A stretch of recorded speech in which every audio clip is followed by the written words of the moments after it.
ये वो पहाड़ी है अहद पहाड़ की जहाँ पे हुजूर पाक सल्लल्लाहु अलैहि वसल्लम ने तीर अंदाज मुकर्रर किए थे और उन्हें हुक्म था कि वो किसी भी सूरत में अपनी जगह ना छोड़ें। लेकिन जब उन्हें महसूस हुआ कि मुसलमान जंग जीत रहे हैं तो उन्होंने ये जगह छोड़ दी।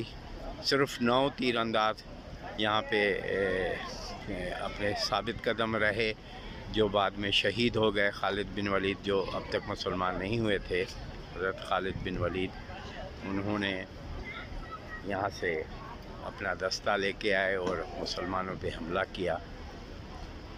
ये वो जगह है।